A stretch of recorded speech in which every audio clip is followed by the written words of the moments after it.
First off, hello everybody. Welcome. I hope you're going to find something useful tonight.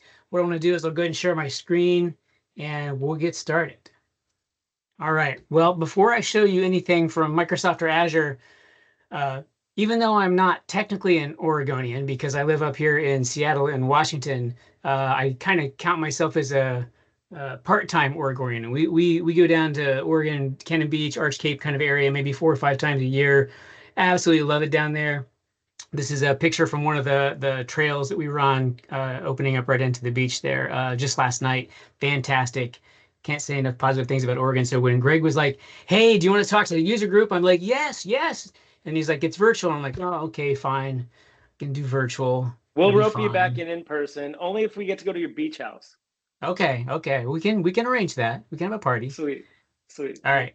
So yeah, let's go ahead and get started. So today what I was going to do is talk about Azure AI, and there's a lot of AI there. So I'm going to give you a little bit of an overview of some of the stuff we have in Foundry. I'm going to show you this thing called the Book of AI. It's going to be a little bit technical. If you love technical, it's going to be great. If you don't and you're kind of I'm not sure about code or things, I think you're going to be fine too because it's AI, so it's all easy, right? So what I wanted to do is I wanted to actually start out by asking, does anybody have like a top thing they want to learn about? And if you have that top of mind, go ahead and put that in the chat and I'll make sure to circle back there, make sure we cover it because we got a lot of time tonight. So be sure and ask questions as we go along.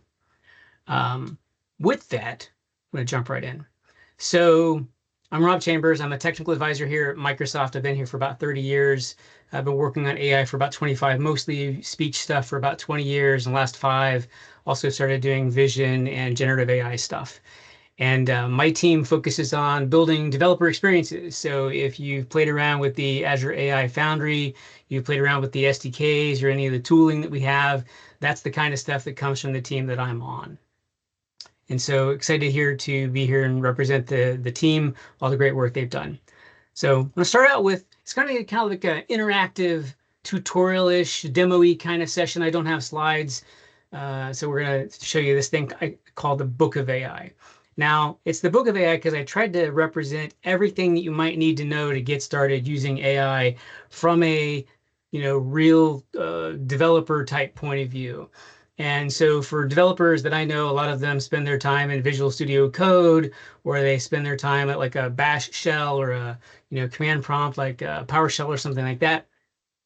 And they want to see this stuff right there in their environments. But they might actually start out at the Azure AI Foundry, where you can go and explore the different models that we have. We've got all kinds of different models from like the GPT series, we got the Phi series, and any one of these you can just go ahead and click on, and you can read details about the model itself. There's a playground link that you can click and mess around with it in there. I've got one of those already open for GPT 4.0. So this is a lot like a Chat GPT sort of experience, but more tuned for developers so you can twiddle the knobs and play with stuff. So like you can add your own data here, different data sources, or you can set different parameters and go ahead and have your conversation over here on the right. But what we've found is a lot of developers want to actually spend more time, like I said, in Visual Studio Code or at the command prompt. So we built this tool. I'll start out with a quick demo of it. You can get this set up at home. It's easy to do if you want to follow along at some point. The Book of AI tries to help you understand how to get going. And so there's this CLI we have. It's called the Azure AI CLI. If I go over here to the command prompt and type AI, it outputs how you can use it. It's got like this init command. You can use that to set up your resource, either create the resource or select one from a list, or you can make new deployments, things like that. It's a very interactive kind of experience. And we sort of detail how that works here, where basically you just log in, select your subscription, you select your resource or create one, you select your chat deployment or your embeddings deployment, and you're pretty much ready to go. I've already done that, so we don't have to wait through that. And then you can jump right into things like, the basics of how Gen AI works. And so we've got all these examples. It's very example tutorial sort of generated. So you take this, you just copy it in, go back over to the command prompt, paste that guy in. Oops, didn't paste. There we go. Now paste. What's the capital of France? And there you go, capital of France. Right here at the terminal. It's got like an interactive mode you can use as well down here, like this. And so you can just grab that, go into an interactive mode and say like, tell me a joke. Obviously, these aren't exactly the developer scenarios, but it gives you the idea. Another joke, something like that. But it's all right here. That's useful because then you can ask it questions and then save the output and things like that. So, I might want to do something more interesting than what's the capital of France, but if I do that, I can tell it to output the answer and it stores it in this file called answer.txt. There it is. So you can ask it much more complex things, like if I wanted to say AI chat question, could you write a Hello World Go app that can do quick sorts with an array of random numbers, and then I say output that answer and save it in program.go. It'll go ahead and write that program for me. Also tells me a whole bunch of stuff. It actually saved that in Markdown.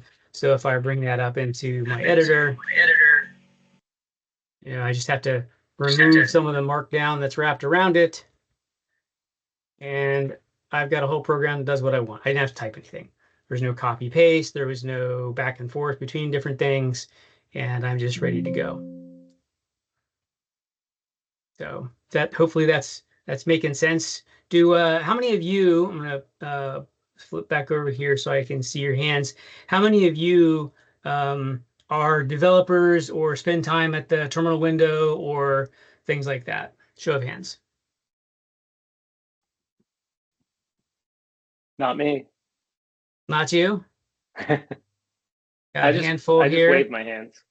Just wave your hand. All right, that's good. That's good.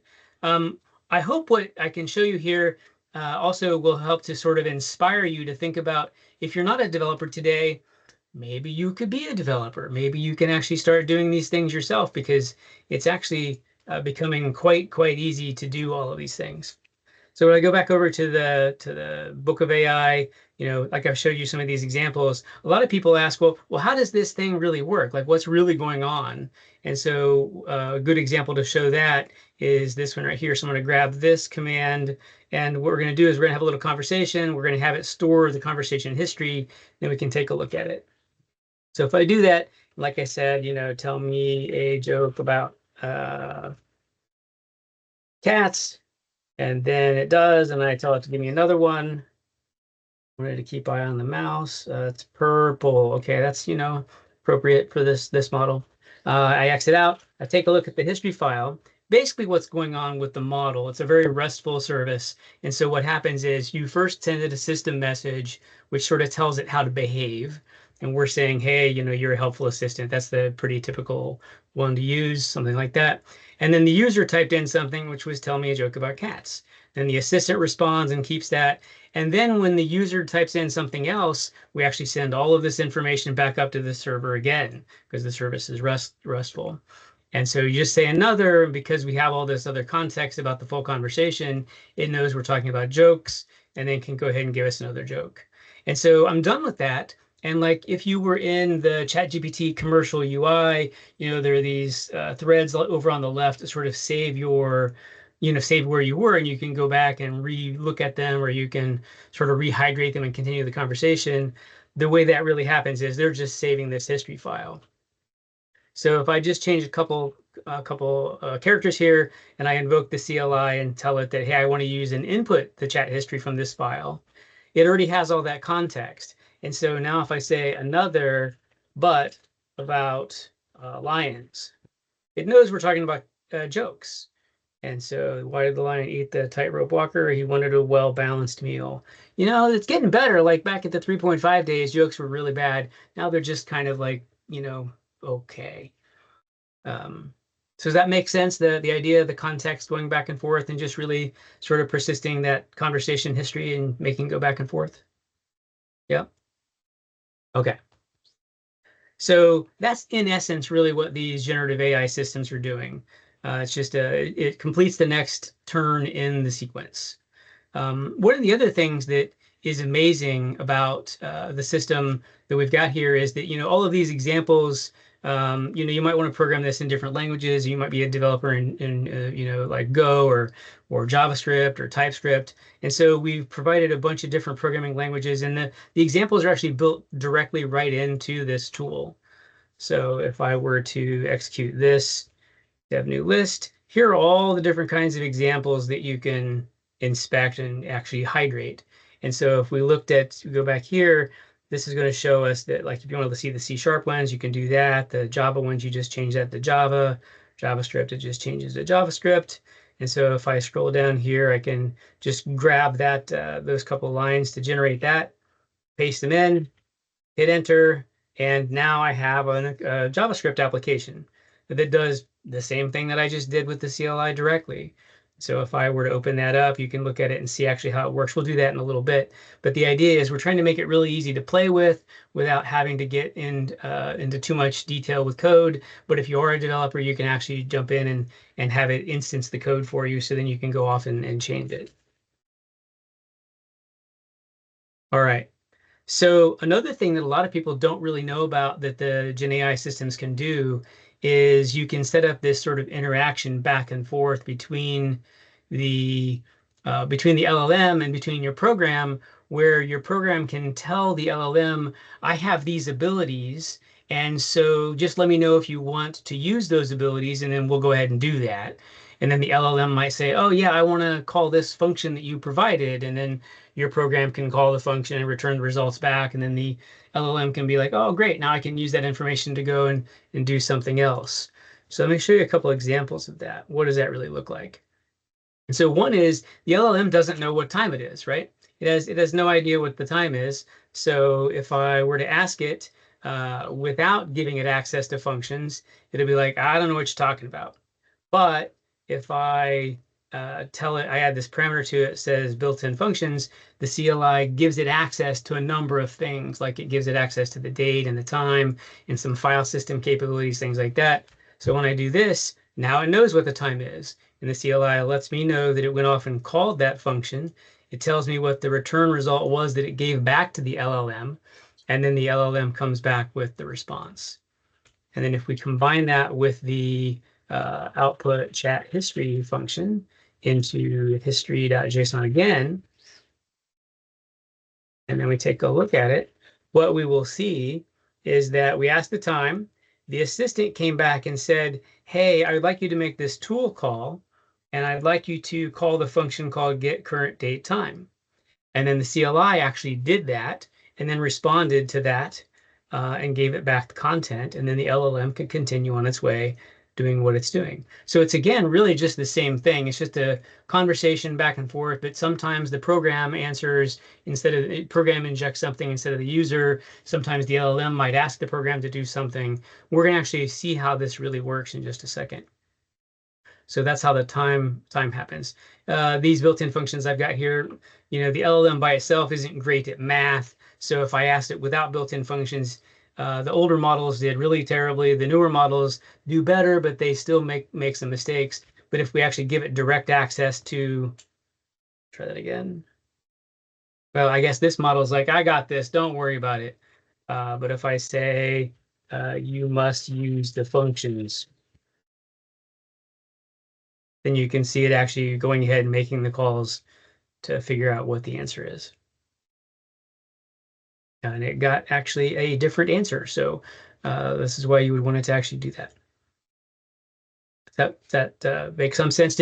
How many of you actually knew that the LLM had this ability to sort of go back and forth between the program and it? Have any of you used that or thought about how that works before? Any hands? No. Anybody? Are you all? Does it surprise you that it can do that? I don't know. To me, it's like really cool that you can give it access to these capabilities, and then it's like, oh yeah, I'll just call you back.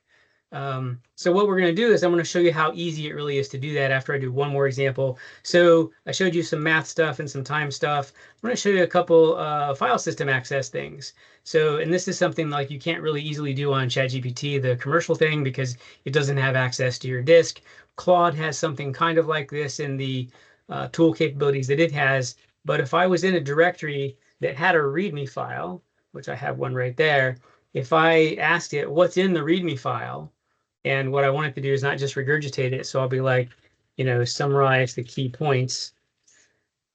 Then what it'll do is it'll be like, well, I'm going to go read the file, and then it can summarize it. So I don't have to do any copy paste or anything like that.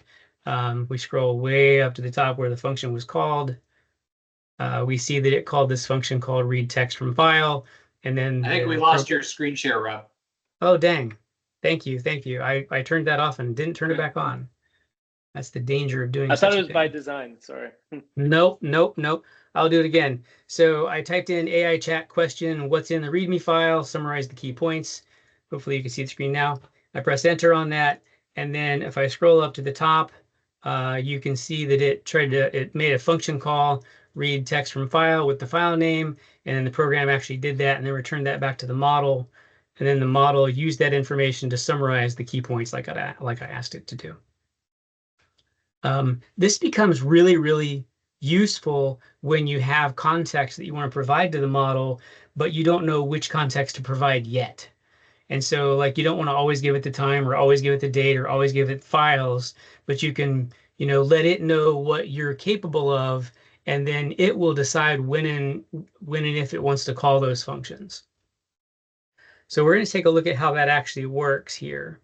We're going to do that by generating some code. And so let's do that in C#. So I'm going to grab a couple of these lines, and it's going to generate a new application that knows how to do function calling. And paste that in there, copy, paste. And then we're going to go into that directory. I'm going to bring open a new instance of code on that directory so we can take a look at it. First, we're going to look at the sort of overall structure of each one of these programs that it can create.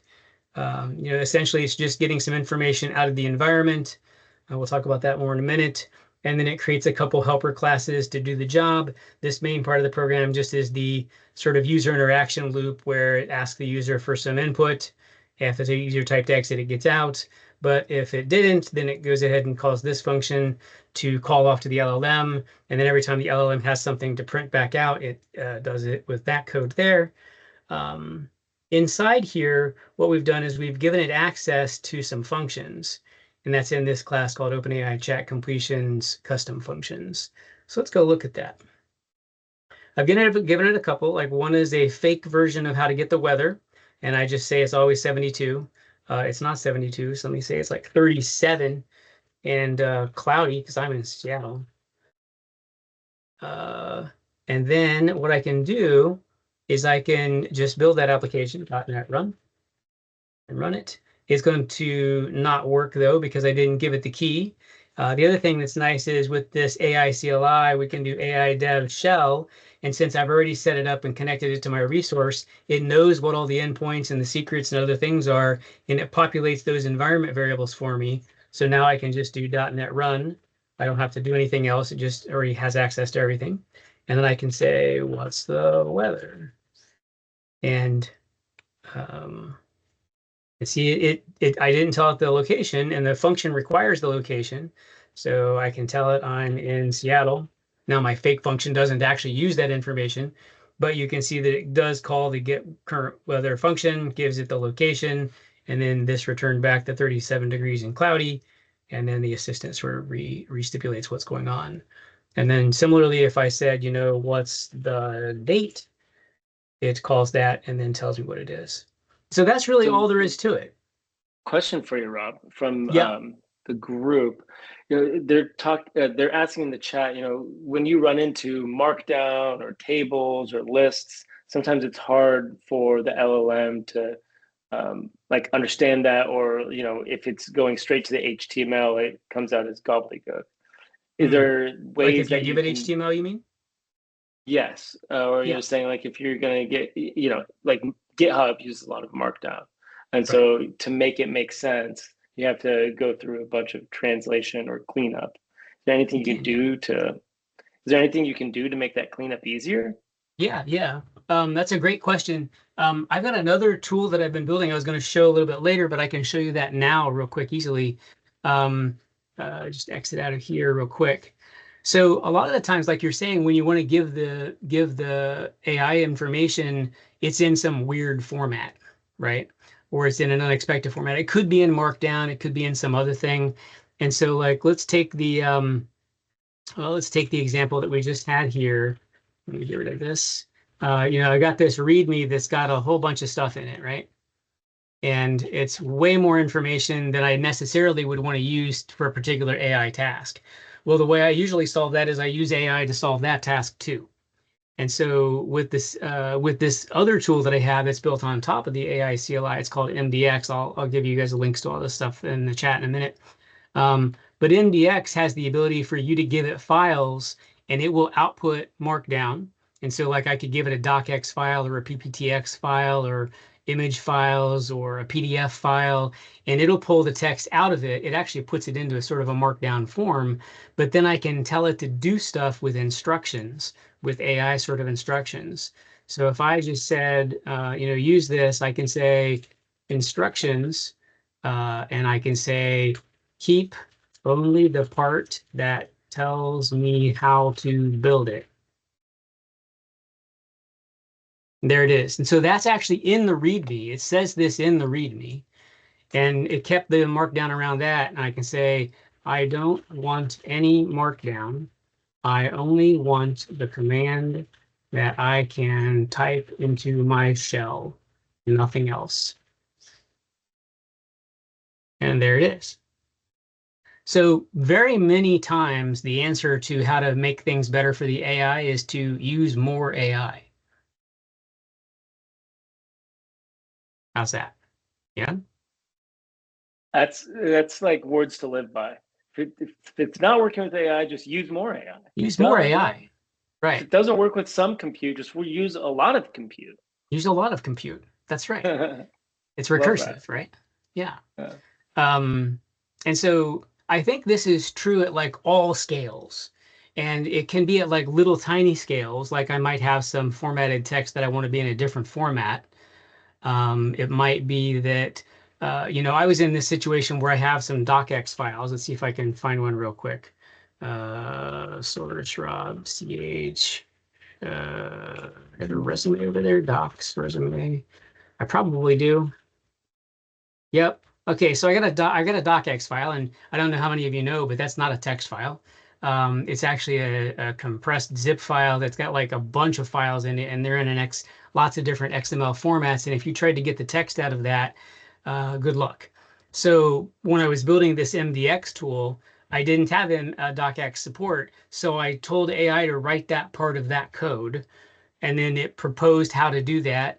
And then I iterated with it a couple times, and then I just asked it to save that to the disk. And then I rebuilt it, and then I ran it, and there was a couple little gotchas here, and then I asked AI to fix that, and then now I have docx support. So if I give it that document in the d source rob ch docs resume directory 2025, now what it does is it outputs all of that in Markdown, right? But if what I wanted to do was I had like, let's say I wanted to say, um, does this person have more than a few years of C++ experience? Yes, right? So like I could have a directory filled with with docx files, and I could just have this thing iterate all over all of those files and answer this one question for me, and then I can be like, okay, well that's the set of people that I'm going to look at.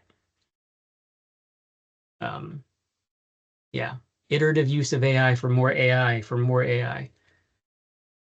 It's going to be a t-shirt one day. It is. It really is.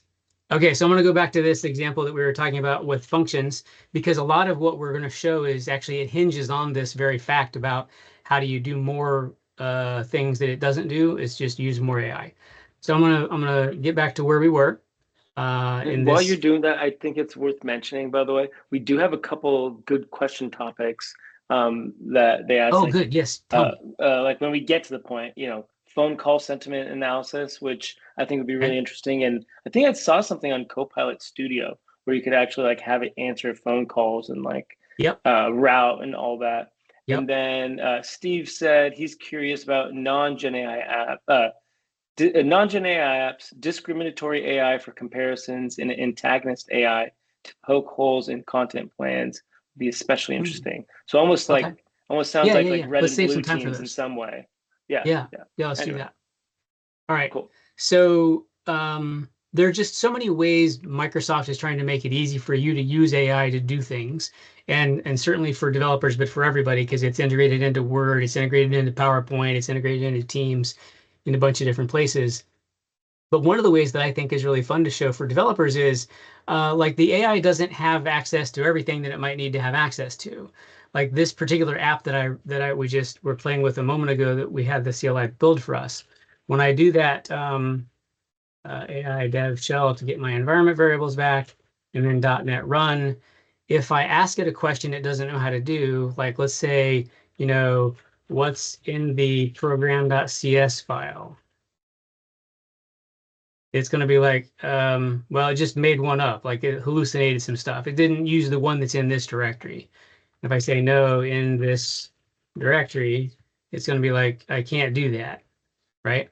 Okay, but let's fix that. Let's give my program that ability. So I just pressed enter a couple times. I've got Copilot turned on this PC up here, right? And so it's enabled for this particular source file. And it's hypothesizing that I want another one of these helper function descriptions. So I'm going to press tab, and I don't want to do all of that. I want to say reads a file from the disk, given the file name. Press tab and enter. I press tab, and now it knows how to read files from the disk. Granted, that was somewhat easy, but let's go ahead and check that out. So we go back, sorry, wrong window. Go back here and .NET run, and I can say, what's in the file named program.cs? And there, now it knows what's in the file named program.cs. And then I can say, change all output strings to French. Now it knows how to do that, but it can't save it back to the disk. And it'd be kind of nice if it could, right? So I'll just come in here and I'll be like, well, okay, let's do another one. There you go. It even knew what I was doing. I don't know. Is it listening? No, I don't think it's listening. I press enter and it has that function. And then I just run it again. And I can say, can you update program.cs on the disk to have all output strings in French?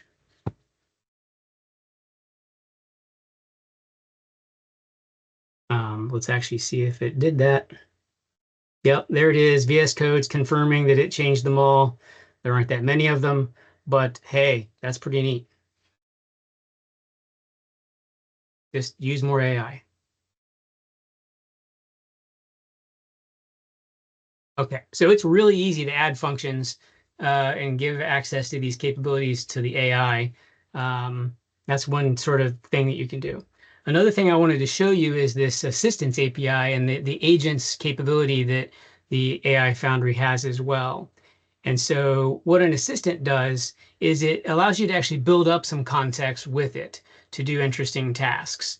And so like you can add a ton of files and it'll automatically go ahead and create a vector index for that using an embeddings model. And that allows it to be able to find that information very, very quickly in a sort of non-standard search way, not just like with keywords, but with linguistic similarity based on that embeddings model matching. And so one thing that I've done with this, I'm a member of an HOA here in my community, and a while back, people were all arguing on one of the community calls about like, are we allowed to have, turf in our front yards? Are we not allowed to have turf in our front yards? And so nobody knew because all this information's stashed away in a bunch of PDFs someplace on the HOA website. So what I did was I downloaded all those PDFs. That actually was one of the harder parts to do, was to get all the PDFs. But here are all those PDFs for our community. And then I made an assistant for that. And to do that, what you can do, AI Chat Assistant Create, and you can give it a name.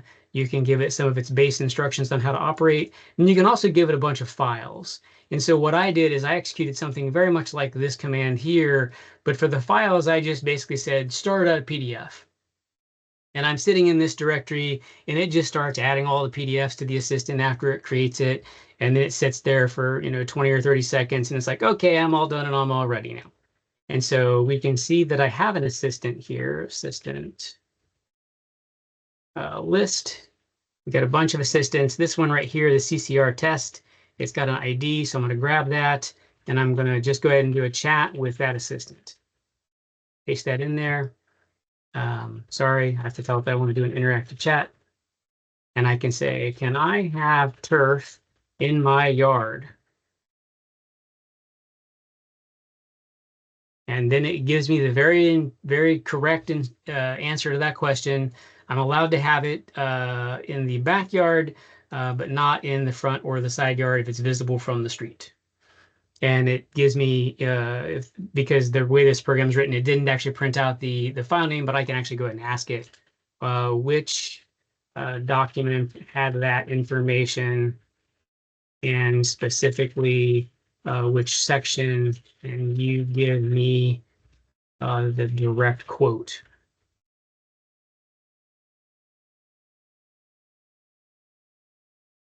And so now I can pull this up on the HOA calls and I can answer everybody's question, which they'll either like or not like, but it has nothing to do with me. It has to do with CCR and rules. Have many of you used the assistance capability in Azure before? Anybody ever? Which one? Eric? There's a few, isn't there? There are. Yeah, any of them is fine. Then yes, I can raise my hand. Then yes, okay. Yeah, I'll show you what that looks like in the UI real quick.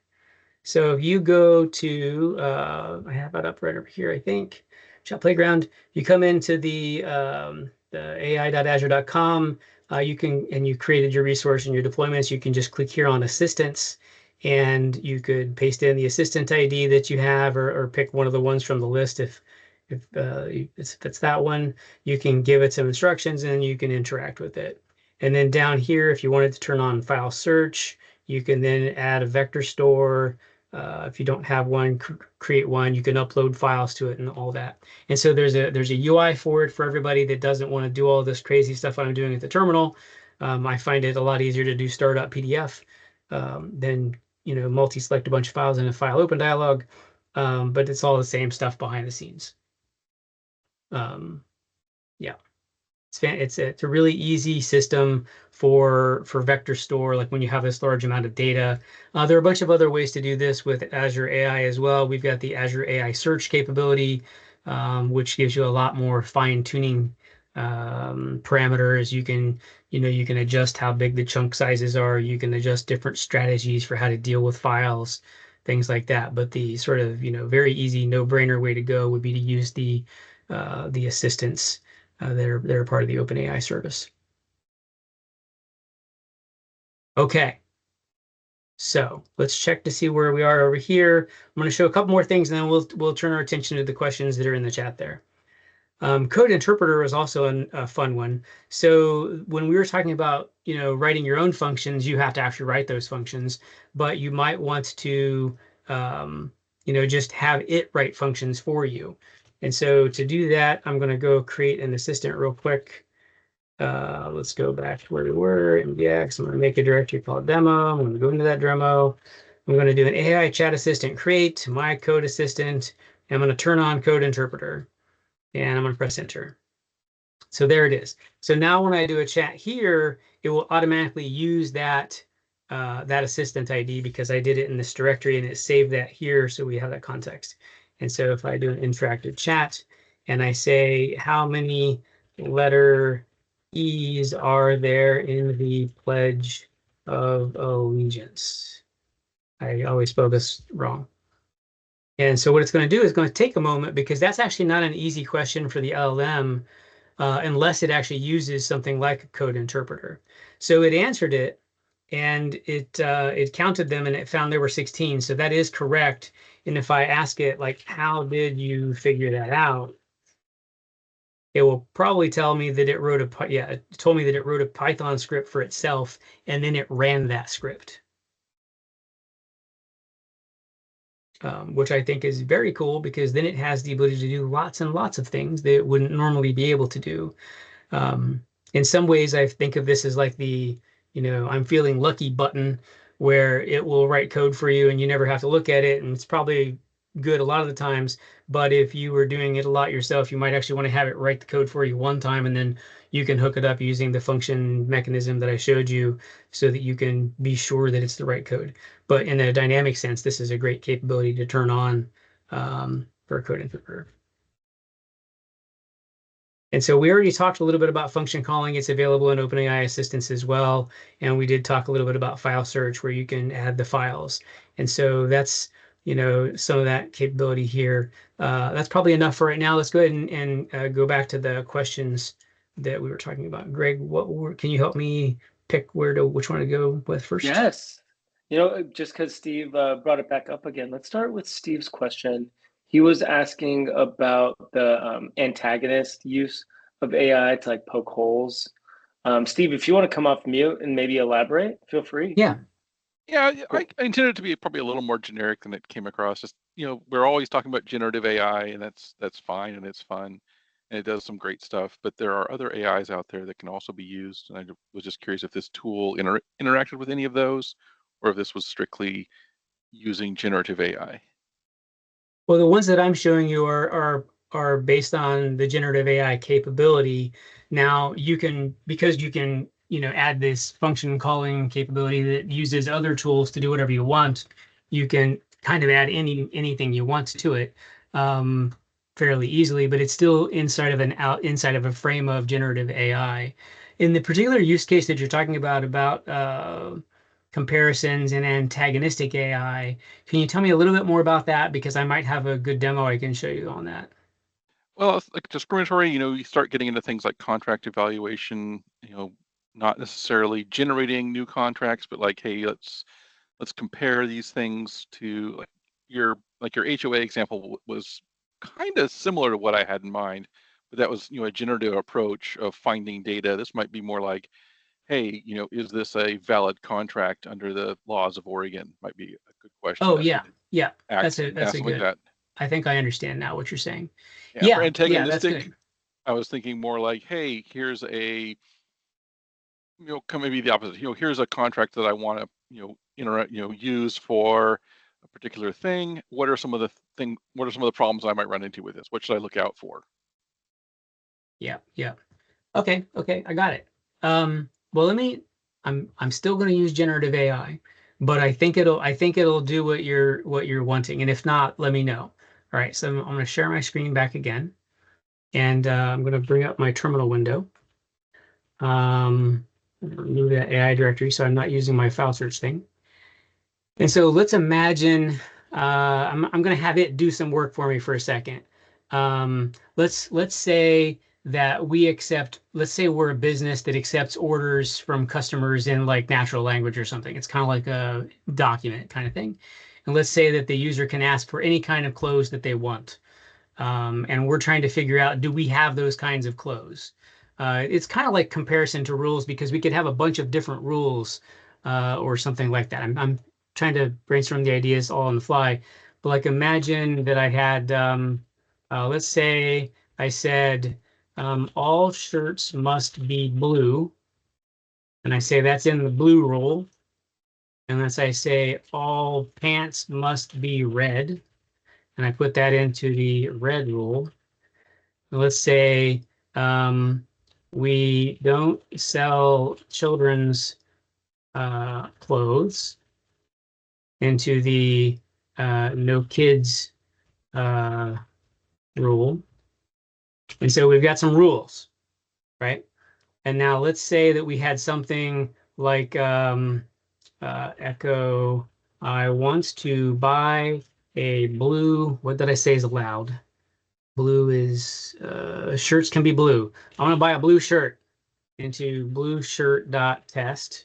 and echo I wants to buy a red shirt into red shirt test, and echo I wants to buy a children's blue shirt into kid blue shirt test. All right, so I've got some things and some conditions, and so one of the crazier things you can do with the AI CLI is you can say, I want to do a chat, and what I want to do is I want to say for each var test in files star dot test, and for each var rule in star rule dot text, I want to ask the question, does this I'll put it in parentheses and I'll say test pass this rule. I mean, this is crazy syntax, but you could write this in a program or many other ways. And so what this is going to do is basically just a double for loop where it's going to say for every one of the test files and each one of the rule files, it's going to do both of them all at the same time, and it's going to run it, and then it's going to do an output. And I can say output your answer by restating the question and the restating the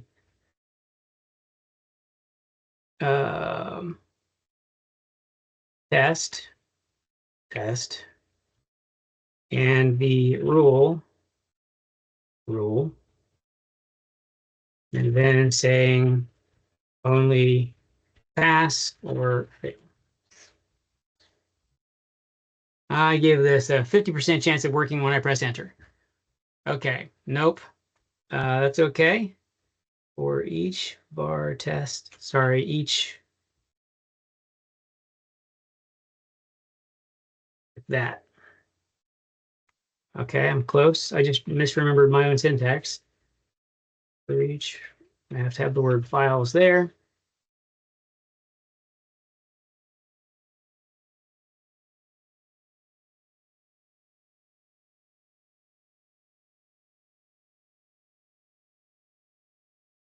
Oh, Very I actually nice have for to an tell. off-the-cuff demo. What's that? Very nice for an off-the-cuff demo. Yeah, it's close to what I wanted. I just need to change it just a tiny bit. You're a wizard, Rob. This is a weird syntax. I don't like this syntax, but it is what it is. I'll describe the syntax. AI. What's that? Just needs another AI. Yeah, well, I can show you that too if you want. Show me the syntax for this. It's recursive. All right.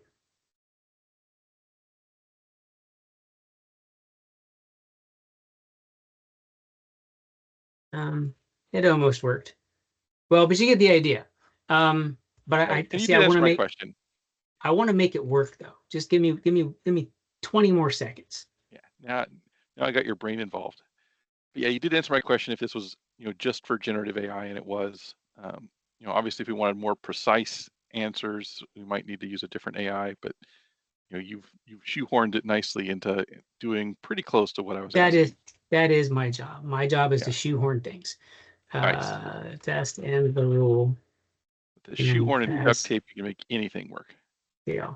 I'm going to turn on built-in functions so that way it knows how to read the files itself.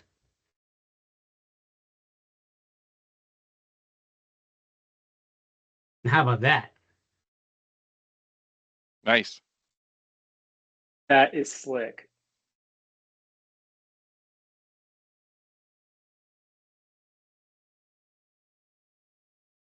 God, I love my job. And AI. I love AI mostly. There you AI. Go. More AI. Oh, and if you wanted a summary of all that, what I would do is I would repeat that, and then I would pipe it into this other thing that accepts standard input, and I would say, please format all rule test combos into a markdown file in a table. And that'll take a minute, but that actually should work too. Okay. So what was the other question? Yes. So next question was phone call sentiment analysis. How would you approach that? And I will just backpack on it. You know, like, what are your recommendations of even having maybe a large language model responding to a phone, or like, Yeah. One of the things I run into is like, hey, I don't want to call this phone number to go make a return or ask for return instructions. Can I just like release an agent to go do Yep. that? You know, like, how do you instruct it to make that happen? Yep. Those are good. Those are good. And then if you don't mind, I'll follow up after the answer with the I guess follow up question for the same question. Thanks. Okay. So if you look on the screen, we now have a markdown table that has all the stuff in it about what things passed or failed what rules. Okay. So in Azure, we have a lot of different things that can be used here. One of them is the Azure Communication Services. So if you look at Azure Communication Services, this capability allows you to, answer phone calls. And you can get, you get the audio, you can kind of do anything with it you want. There are some really interesting examples, I think, that are up here that use Azure Speech Services as well. So if I research for Azure Communication Services and speech to text, here's an answer right here. Connect Azure Comm Services with Azure AI Services. Goes through and talks about how you would do that. How you connect it through the portal when you build your ACS resource. This is sort of one way to do it. I know that in Copilot Studio, also Copilot Studio phone calls. Yeah, there's one of them. IVR agents in the voice channel using Copilot Studio. Right, so underneath Dynamics 365 customer service area, you can do these IVR agents. IVR stands for interactive voice response. And so this will walk you through how to set all of that up. You getting phone numbers and things like that. There are other ways to do this as well using the Teams capability. So there are Teams. What's it called? I guess one way to look at it would be the Teams toolkit for Visual Studio Code. Yeah. So there's this inside VS Code, you can install this, and it will help you actually build team, what do they call them? Agents? They might be agents. And then so inside of the Teams UI, you can actually at that particular agent to do stuff. So if you wanted sort of a more textual sort of way to go, that's what a lot of companies are doing with their either external capabilities, usually more through Copilot Studio, but you can do it directly with Teams, or for like internal use cases, like employees trying to do stuff, you can make a Teams bot to kind of do anything you want. But you were specifically asking about audio and speech, and so yeah, those other two, the ACS route is probably the way to go. I don't have a lot of details on how to do that, but there are definitely good examples if you do search the web for those kinds of things. Yeah, so if you don't mind following up on that. So let's say we can make it as complex or as simple. So for instance, yes, let's say we have voice recordings, we want to convert them to text and then run sentiment analysis against text. Oh, yes. Okay. Or simply, let's say we have already conversions of the conversations with customers, and then we want to process those. Got it. Yep. So we have Azure AI Services sentiment analysis. Here, we have a whole service under AI language that does sentiment analysis. And so one way to do it would be to take this kind of capability, There's probably a quick start in here someplace, and then wrap that up into a thing that operates off of these individual pieces of text. There's actually a capability. I'm trying to remember what they called it. We just released it at Ignite, Azure AI Ignite. It's document intelligence, maybe.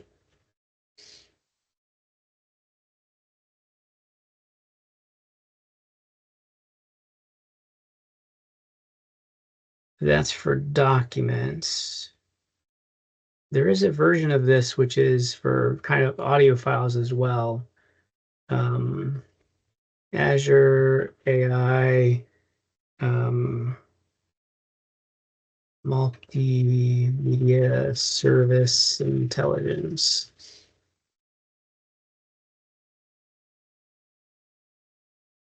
Maybe it's this one.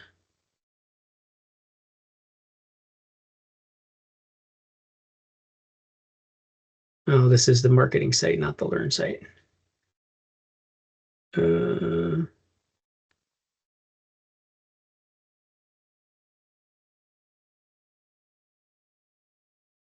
All right, how about this? Microsoft announces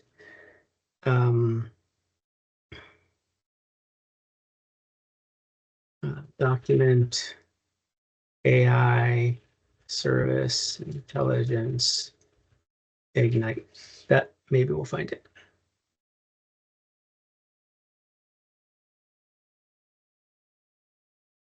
It's a good chance it's in here.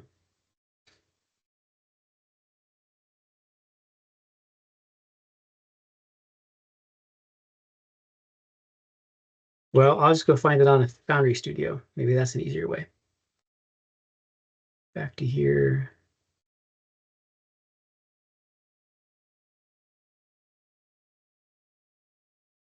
There we go. Vision document, maybe.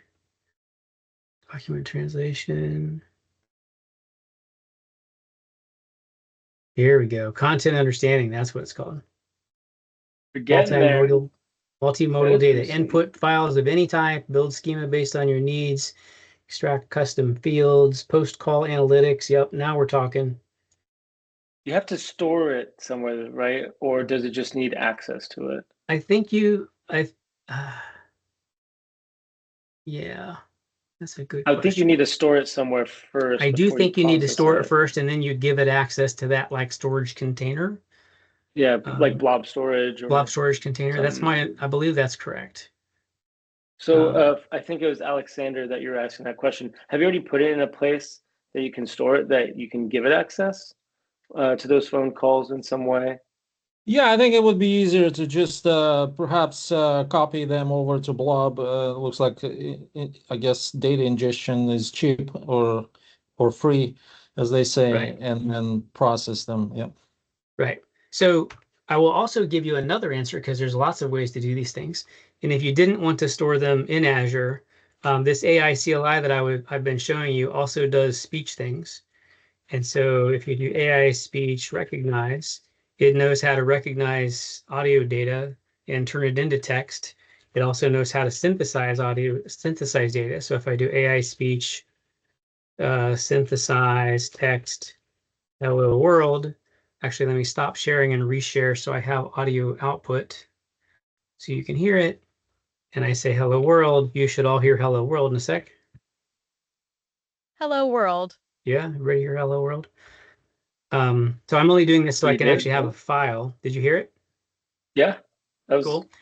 So I will say output audio to hello.wave. Okay, it's audio output hello.wave. And so now I have this hello.wave file, and I can do AI speech recognize hello.wave. Oops, file hello wave. And it'll tell me that I said hello world. And I can say to be quiet, so it only outputs no, not that quiet. Sure. Well, let's go ahead and do this like this. Yeah. And then I can take that and I could pipe that back into AI chat question and say, does this have positive or negative sentiment?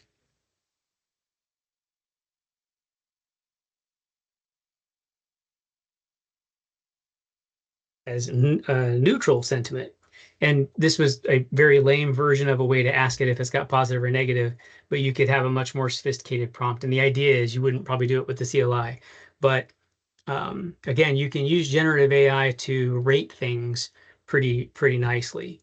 You can develop a prompt that's something like trying to tell it to give you an estimate between 0 and 5 of sentiment and give it a handful of examples, and then it would be pretty good at determining if it's positive or negative sentiment. I do love generative AI. It's true. More AI, more AI. More AI. Right. Okay. Other questions. What are other questions people have? Anything else? And if you don't feel like typing, feel free to come off mute if you got any more questions.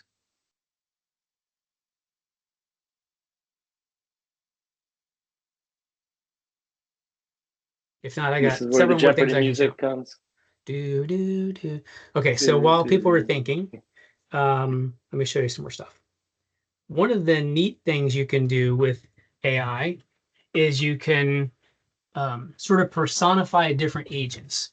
You can come up with one agent that's supposed to do this one thing, and you can come up with another agent that's supposed to do this other thing. You can put them in a quote unquote room, kind of a conversation, and you can have them talk back and forth to do whatever it is that you've asked them to do. And so an example of that, delete all my stuff in this directory, AI dev new list agent. And so I've got this example that uses semantic kernel and agents. And so AI dev new that thing in C#. And I will go into that directory and we're going to take a look at it. What we have here is there's this README that talks about how to get it all set up. But what's actually going to happen is I've got two agents set up. I've got one who is a copywriter and I've got one who is an art director.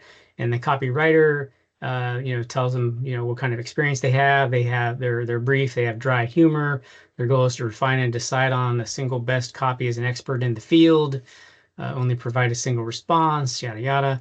There's a reviewer, which is an art director, and they have opinions about copywriting.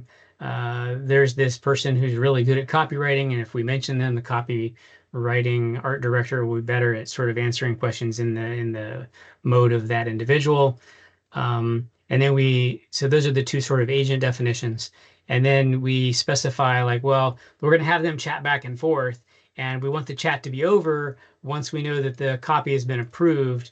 And then so the code will actually look for the copy to be approved because the LLM will output a yes.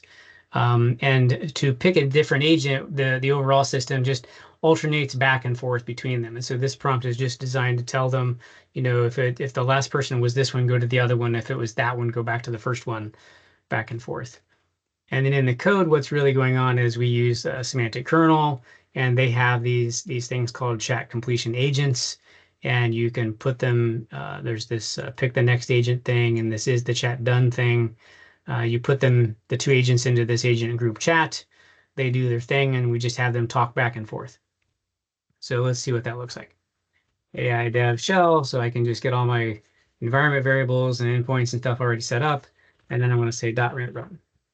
And if we're lucky, what'll happen is I'll get a little prompt, and I can give it like, race cars that also have built-in coffee machines. And it's going to try to come up with, a quick little one-liner for it. And so what you can see is the copywriter gave this one, the director was like, and then so actually didn't go back and forth very much. Let's try that again. Even the AI thought it was such a good idea, it didn't need to It go just back was like, and forth. I'm good, I'll do that. Yeah. All right, we'll try it again. Let's say, what's something you want to come up with a good one-liner for? Anybody got a? If you don't have one, I'll pitch make it one to up. the crowd. Somebody's got to have a good idea. Anybody? All right, well, I'll do one while you're thinking. Eggs that bounce when you drop them. So they don't break. Oh, we got keyboard that massages your fingers. Oh, good. Keyboard that massages your finger. So here the I said eggs that bounce when you drop them. It said bounce your breakfast, not your budget. Unbreakable eggs. And then the art director was like, no, that may come off as confusing. Refine it like this. And then it's like, okay, unbreakable eggs, save your breakfast and your floor. Approved. Okay, so you said a keyboard that massages your fingers while you type.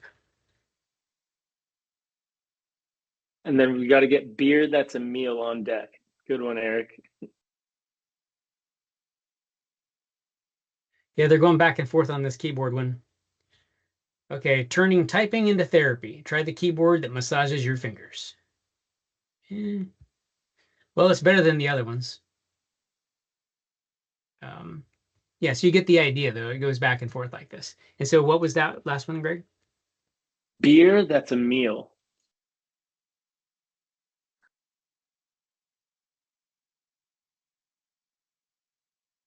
May just talk about chocolate stouts or a Guinness. Who knows? So hearty you'll forget it's not a sandwich. So hard you'll swear it's lunch. I like that. It's so hearty you'll swear it's lunch. Yep, and it kept that one. There you go. Okay, so this is that sort of like a one of the agentic patterns, which is like creator reviewer pattern, right? There are a bunch of different patterns, but this is an interesting one.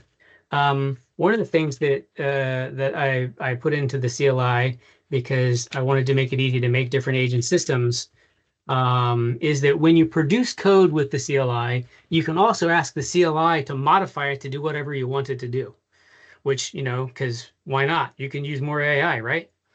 So let's do that. Let's reissue this command of AI dev new. But we're going to also say, oh, sorry, AI dev new SK something. It was SK, right? Yeah. And I'm going to say instructions. Now, this is going to be clever because the code that's in the CLI is the one I just showed you. It's a deterministic sample that's just template instantiated. And it's got a copywriter and it's got the art director reviewer. But what I'm going to tell the CLI is I'm going to say, well, I don't want those two. I don't want a copywriter and art director. Instead, I want a principal,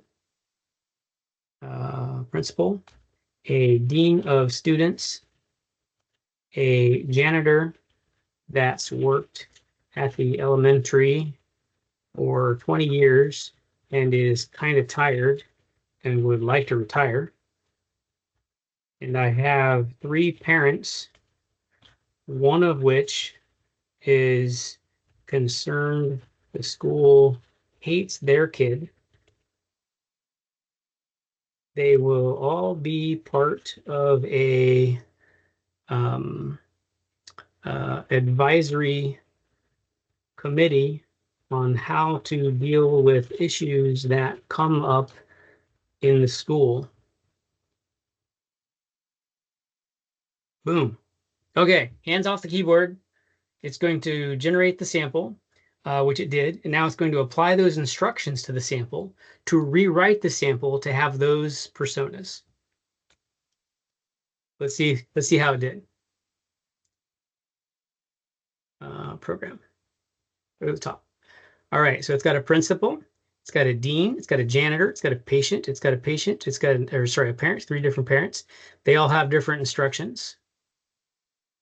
All right. And it doesn't look like it kept all the other parts of the code, though. That's concerning. Let me try that again. It's AI, right? So, you know, sometimes.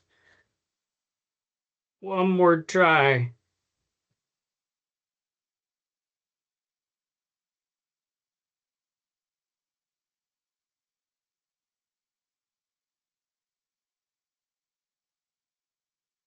Overall, I love this concept, by the way.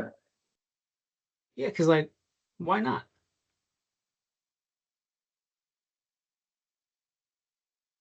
Now we need Jeopardy music again. You can tell I karaoke, right? And you're a pro. Yeah, totally.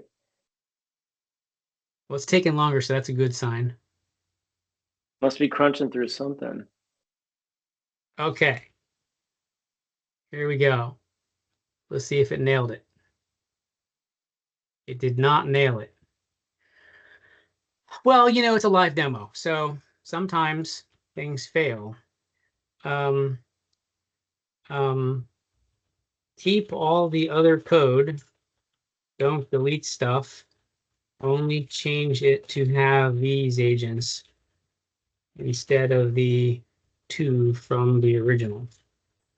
If you delete code that you shouldn't,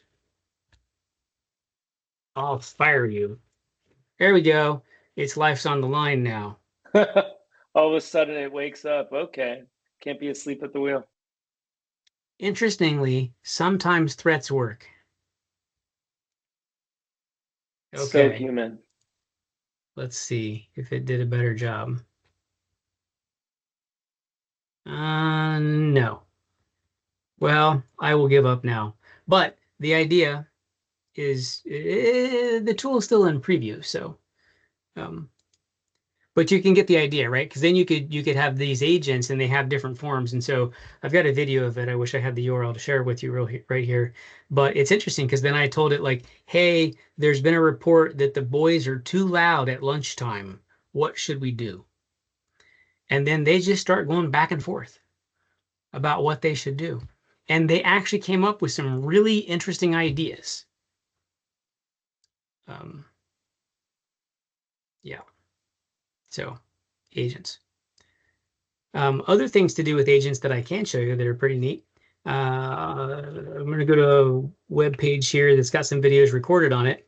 I'll share this. You guys can look at it after the fact. Oops, sorry, wrong one. Back to the Teams window here. Paste.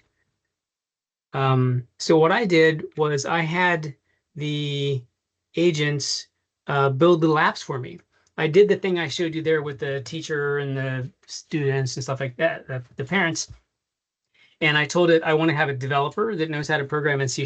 I wanted to have a tester that is slightly paranoid but can be convinced that things are right. I have a program manager and I gave him some attributes, et cetera, et cetera. I had an architect that had some other attributes. And I told them, hey, I want you to build me the game of asteroids.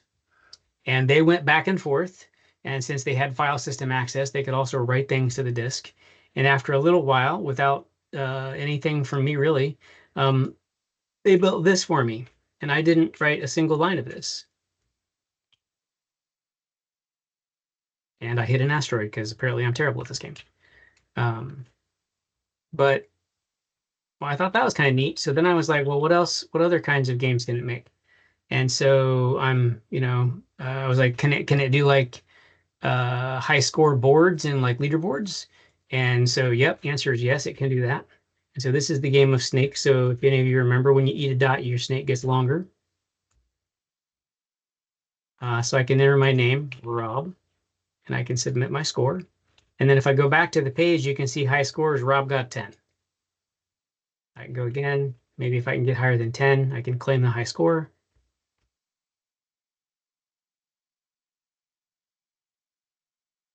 I'll go ahead and die now. I got 20. Rob 2. Okay. Dude. And there's dude. It's got 20. So I don't know. I think that's kind of crazy. Then I asked it to write Pong for me, and it wrote Pong. This is a really hard game to win against the computer.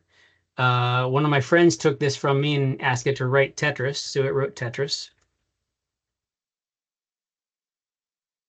And then I went down to NASA to talk to them about AI stuff, and I thought, well, what better to do than to write like Lunar Lander? So it wrote Lunar Lander. So agents are pretty powerful. That's amazing. Almost looks like the original. Yeah, I had to give it some updates. I didn't write any of the code, but I did give it some updated prompts a few times in the chat because it had a pretty stupid looking thruster, and the ship looked really bad. So I was like, draw a pentagon with sticks. And so I was like, oh, okay, I can do that. Yeah, and so that page that I showed you here has a few of them in video form that you can click through and watch actually what I did to do it. But while I was doing that, other questions that came up in people's minds. What do you want to know? We were honestly just commenting on the lunar lander. It's pretty good. It's pretty funny because after I built the lunar lander, I probably played that for like 45 minutes. And then I was like, wow. Okay, I should probably get back to my job. Because you are doing your job though. Yeah, I guess it is, right? It's like testing. Yeah. I do think that I have the best job in the world because I get to use AI every day to build AI things that can build more AI things. And it just like loops in on top of itself. Next user group meeting, we want your agent presenting. So that would wait be cool. for that one. I would love that one. That would be pretty nice. I would. Well, here's another one. Okay. A quick one. I mean, let's say trivial task. It could be a developer task, but let's say it is AI generated website, right? How do you even like? It could be an architectural discussion, for instance. How do you even approach? Because you need to have some sort of QA and then rinse and repeat because you need to add updates, remove things, add things, and so on and so forth. What would be the approach for this kind of workflow? Oh, that's a good question. I will show you an example that I actually just did last week or so. So it is a sort of I've got something and I want to make it better or do something with it. So if I go to this tool that I've been showing you called MDX, which is really just a way for me to provide context to the AI because a lot of the time the AI will be more successful if it has access to the correct context. And you can't always give it all of the code in your project because you'll blow the context window. You just have too much data. And so you have to select the right context. So I have thought a lot about like, well, what do I do as a developer so that I don't blow my own context window? Right. And so a lot of that is like being selective and doing searches and finding the right pieces of information and then iterating that a couple times until I have a good base of it. So that's where this MDX thing sort of started from. But what one of the things you can do is you can do this web search kind of thing, or you can do files. I showed you the files things, but if I did a web search for, let's go over back to here. Actually, it's in this one, MDX web search. I did this earlier today. I'll show you this and then I'll show you an actual real use case. But I did this thing where I said Portland Azure users group site, LinkedIn, max 5, get strip, interactive. All these things are saying, I want 5 things. I want you to go do a web search. I want you to find 5 things max. I want you to download the content. I want you to get rid of the HTML. I want you to do it interactively so I can see what's going on. I want you to use WebKit as the thing that you're going to use to go get the information. And then I said, hey, now tell me what happened on January 14th, 2025. And I pressed enter, and you all know what happened on January 14th, 2025. You had another meeting. But, what if I didn't know? Because when I did this first, I asked it about the January user group meeting, and it was like, it was held on the 14th. And I'm like, wait a minute, am I late? I missed it. But no, you had a different one. And so now it's going to crunch on all that information. And it's like, oh, yes. You had a different one where Phil Topness talked about becoming AI ready, and it makes us more human. So I was like, oh, that's pretty neat. So like, I didn't have to do anything. I just like typed that in. If you type this search, if you try to get this in Google, you have to go through like all 5 of them to sort of piece together what actually happened. Or at least you have to go through a couple of them. So this tool does these web searches.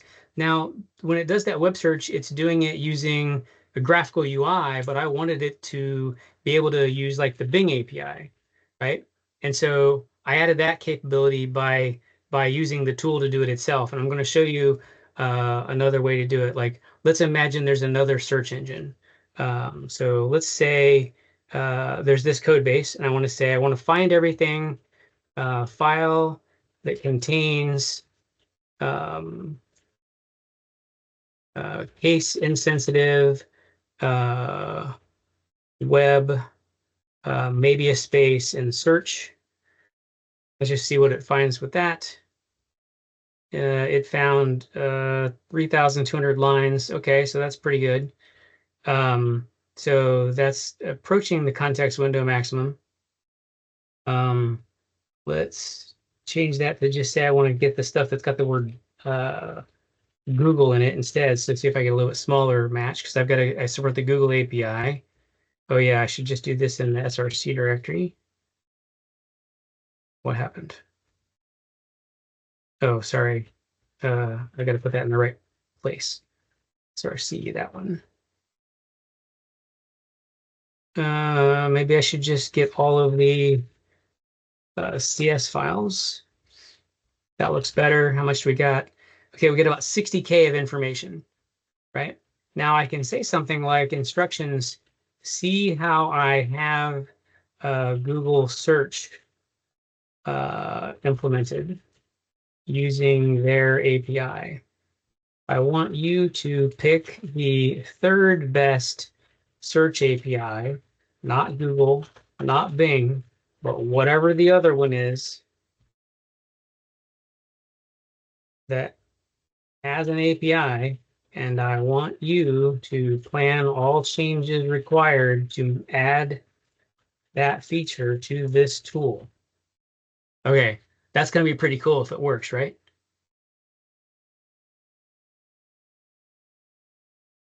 Right. I'll say it for everybody. Thank you. The in-person ones are easier to do sometimes than the virtual ones, right? For some things. For some things. For some things. For me, I like to look out at the audience and like see people. And you don't like seeing our initials? That doesn't give you cues or anything? It's not quite the same. No. It's not. I will say not having to do AV setup though is amazing. That probably is amazing. Host. Yeah. All right, so I didn't tell it to save its results, but let's see what it actually did.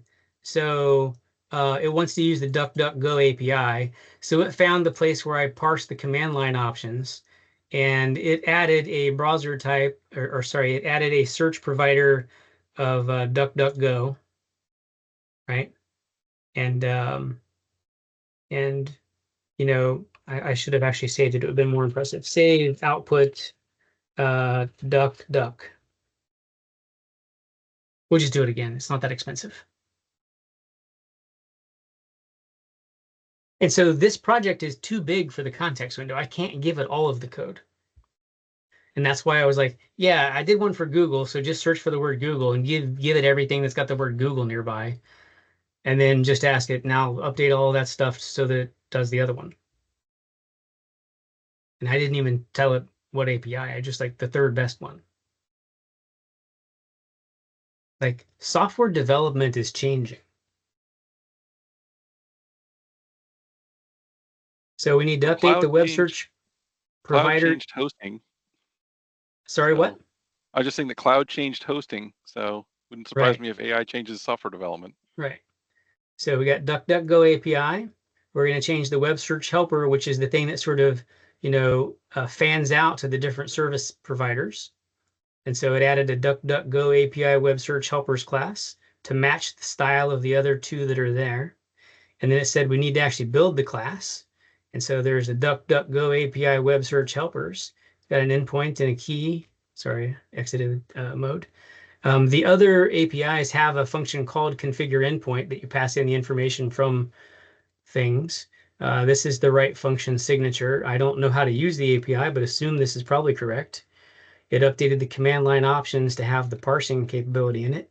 And then it added inside main the thing that actually updates the environment variables. I'm pretty sure that if I did all that work, it probably would work. But that's if I actually made all those changes myself, I can actually do something like, AI chat question, please read duck.md and implement all changes. And then give it access to the built-in function so it can do stuff on the disk. I don't really want it to modify my program right now because I want it to be able to keep working. But yeah, like that took what, a minute? Does that answer the question, maybe? It's this. I love it. It's this combination of give it the right context and then have it, just do its plan. Yeah. I think Eric said it the best. Age of AI is non-deterministic, but reasoning. Do we call it reasoning? Well, if it quacks like a duck and it looks like a duck, is it a duck? Something weird. Try again. That's right. Until it's not turn weird. It off, turn it on. That's right. My thinking is that the command that I just executed, I could actually just spawn it 5 times in different directories and then have an agent watch those and have it pick the best one. And if that didn't work, just do it 100 times. Thanks again, Rob. Take care, everybody. Bye. Have a good one. Later. Good night, everybody. Bye, everybody.